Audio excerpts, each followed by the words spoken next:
Welcome back to the Blitz. Anytime you have a rivalry, there's going to be some pranks. For instance, Hampshire Finette's bonfire was prematurely ignited by some folks that prefer to wear the green and gold instead of that blue and gold. We're not accusing anybody, but anyway, East Chambers and Hampshire Finette getting together for another classic Rice Bowl battle. It was standing room only out there. More fans were standing than were in the stands. As the captains meet at the center of the field, East Chambers coming off a bye after that heartbreaking loss to Orangefield. Hampshire Finette 2-0 on the season. Watch this, it's a fake punt. All the linemen are lined up off to the right. East Chambers only 2 defenders there, and taking off with the football is Dalton Bushnell. I wonder if he's related to Thomas. Anyway, down to the 20-yard line. East Chambers defense would stiffen there. Watch this, Landon Prejean in for the sack of quarterback Kendrick King. Forces a field goal try by the Longhorns. They got inside the 10-yard line, but a short chippy by Jorge Alvarado gives Hampshire Finette a 3-0 lead. But watch this on the ensuing kickoff. There's another Roberts playing for East Chambers. Last year's Mr. Touchdown, Glenn Roberts. This is Dory Roberts.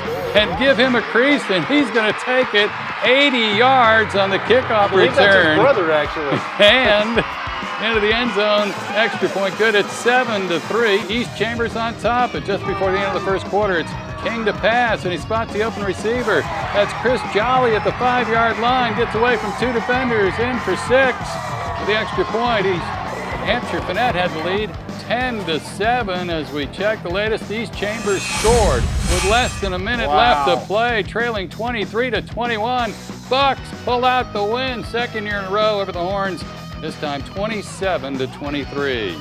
Let's head out to Wildcat Stadium at Kirbyville as the Jasper Bulldogs coming off a shocking loss, or at least we thought so, at Orangefield tonight. Dogs and Cats battling it out. That's Pat Beatty chewing up some yardage there going into the Bulldog secondary. Now Jasper with the ball. Terrence Cooney is one of about 3 Coonies on the roster. Busted a tackle, and he's refusing to go down, bring down the big boy. Coach Neese got to be scratching his head, saying, got to wrap up, guys, got to wrap up, because there goes Cooney again. Whoa, what a stiff arm. Busting it out for another 10 yards. Easy for you to say, Coach. Man, this guy's a load. That's right. Now, Kirbyville with the ball. Isaiah Anthony. What an coming arm. with the interception. Actually, it was Jasper with the ball. Kirbyville's Isaiah Anthony with the pick. It's raining up there, too. That's right. And guess what? Wildcat fans, get happy. Go to the scoreboard right now.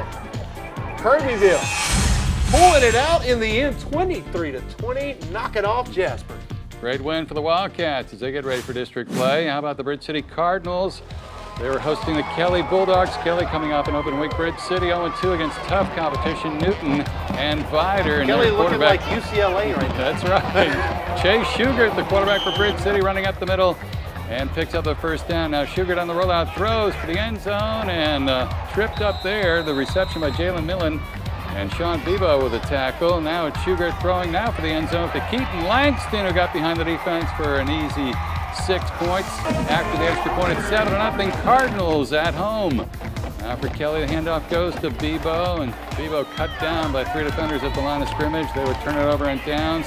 Bridge City now gets the ball back, fighting for yardage. Helmet comes off.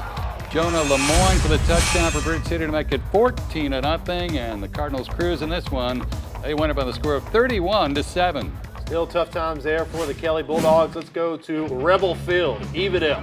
Taking on Bay Area Christian. Jacob Connor, nowhere to run to, nowhere to hide as he is taken down there in the backfield. More from the Rebs. This time having a bad snap, but luckily they would fall on it and keep possession. Now Bay Area Christian trying to get things going. Quarterback looking for someone, finds no one, gonna just keep it himself, going around the end, and there he goes. He takes it to the house, 7-0. Bay Area Christian at this point as we go to the final, or at least an update from Rebel Field.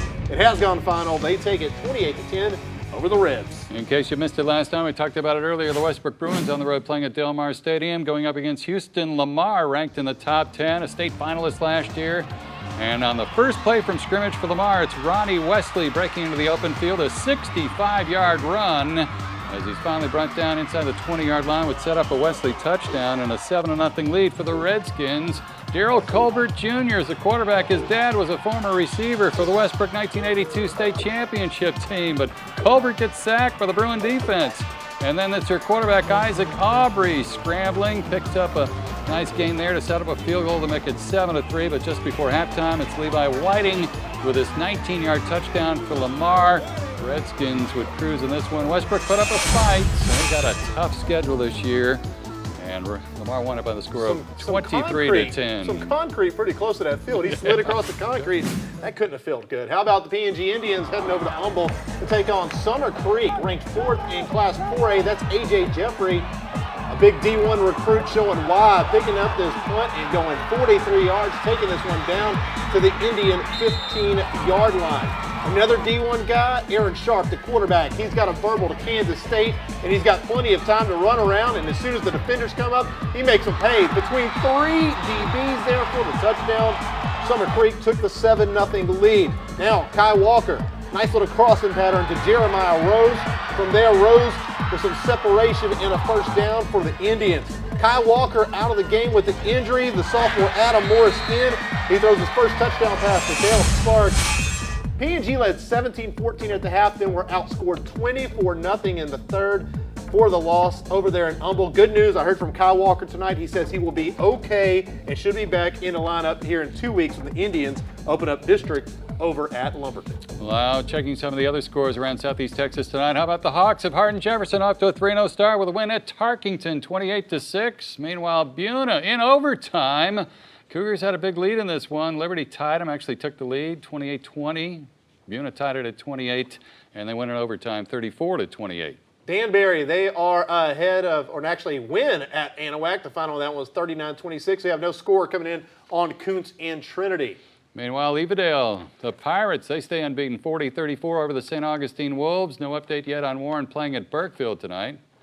Other scores, no scoring from Ray Woodard High School, Cork and Camden taking on Woodville.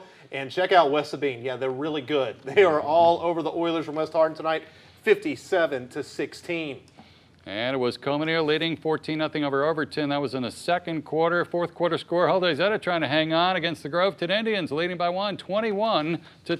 Groveton used to be a power year in, year out. Legacy, they get a big home win tonight, taking care of Luther North out of the Houston area, 43-0. And how about those community Christian Lions all over Faith Academy out of Belleville, 67-33. And I want to thank Paw Paw from Community Christian for keeping me updated on the line. Can't do it without Paw Paw. How about Chester, the Yellow Jackets, 50-20 over Good Samaritan. And Logos Prep and High Island, no update on that game as of yet. Well, time for another break here on the Blitz. When we return, Second Chance highlights. That's right, and as we take you to break, we want to remind you that the Blitz and other KBMT newscasts are available on your smartphone and other kind of options, different shows. Just look up the SyncBack app, download it, and just like that, we're available in the palm of your hand. But now, it's time for the Freaky Fan of the Week.